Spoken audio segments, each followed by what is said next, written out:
అండి, నేను మీ Sonia. Welcome to Sonu's yummy recipes. ఒక మంచి స్నాక్ రెసిపీతో ఎందుకు వచ్చేసానండి. చూసారుగా, 2 రకాల పాప్కార్న్స్ చూపిస్తున్నాను నేను. చాలా అంటే చాలా బాగుంటాయండి. బయట థియేటర్స్లో అయితే, పెద్ద పెద్ద మాల్స్లో అయితే చాలా ఎక్స్పెన్సివ్ అండి. మనం తక్కువ ఖర్చులో ఈజీగా చేసేసుకోవచ్చు.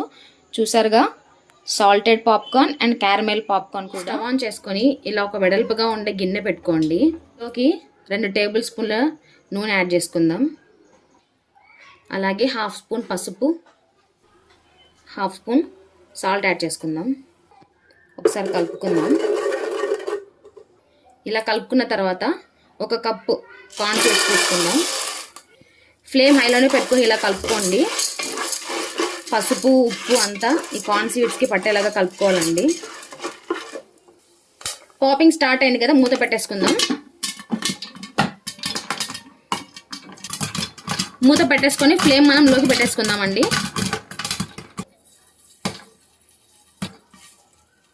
పాపింగ్ అంతా స్టాప్ అయిపోయిన తర్వాత మనం స్టవ్ ఆఫ్ చేసి మూత తీసి చూసేసుకుందాం.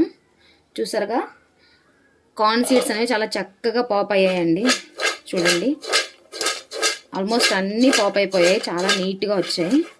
సో ఇప్పుడు మనం పక్కకు తీసేసుకుందాం. ఇప్పుడు మనం స్టవ్ ఆన్ చేసి మళ్ళీ అదే గిన్నె పెట్టుకొని 1.5 స్పూన్ ఆయిల్ యాడ్ చేసుకుందాం.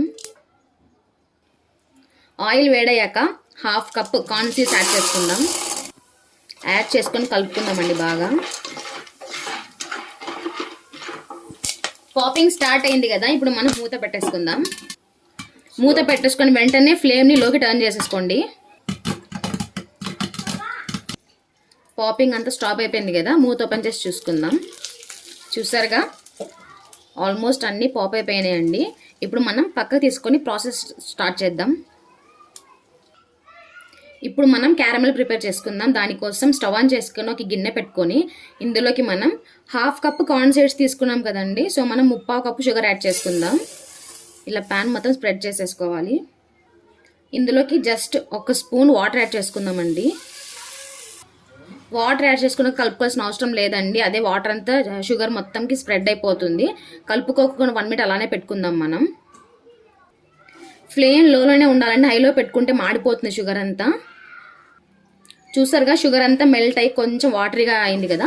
ఇప్పుడు ఇలా కలుపుకుందాం కొంచెం మనం. ఫ్లేమ్ మాత్రం మీరు అస్సలు హై ఫ్లేమ్లో పెట్టుకోకండి అండ్ మీడియం ఫ్లేమ్లో కూడా పెట్టుకోకండి. లోలోనే మనం ఇదంతా ప్రాసెస్ చేసేసుకోవాలండి. ఇలా మధ్య మధ్యలో కలుపుతూ ఉండండి.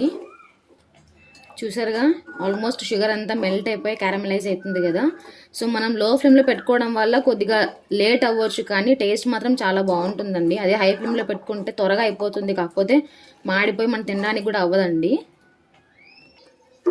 చూడండి, ఇప్పుడు క్యారమెల్ రెడీ అయిపోయింది కదా పర్ఫెక్ట్గా. ఇప్పుడు మనం ఇందులోకి జస్ట్ ఒక బైట్ బటర్ యాడ్ చేసుకుందాం. యాడ్ చేసుకున్నాక కలుపుకోవాలండి. ఇలా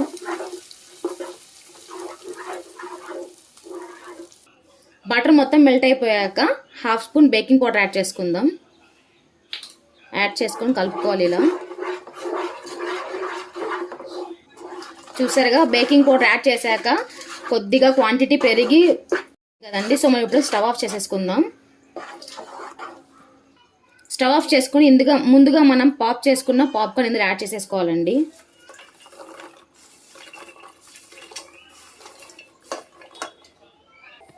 మొత్తం పాప్కార్న్ యాడ్ చేసుకున్నాక కలుపుకుందాం ఒకసారి ఇలా.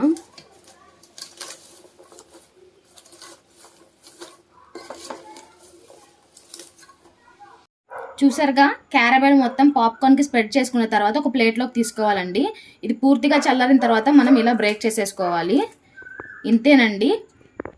చూసారుగా, salted popcorn and caramel popcorn కూడా రెడీ అయిపోయింది కదా. ఇది చల్లారిన తర్వాత బ్రేక్ చేసుకొని తినేసుకోవచ్చు అండి. ఈవినింగ్ టైం స్నాక్స్ లాగా చాలా యూజ్ అవుతుందండి.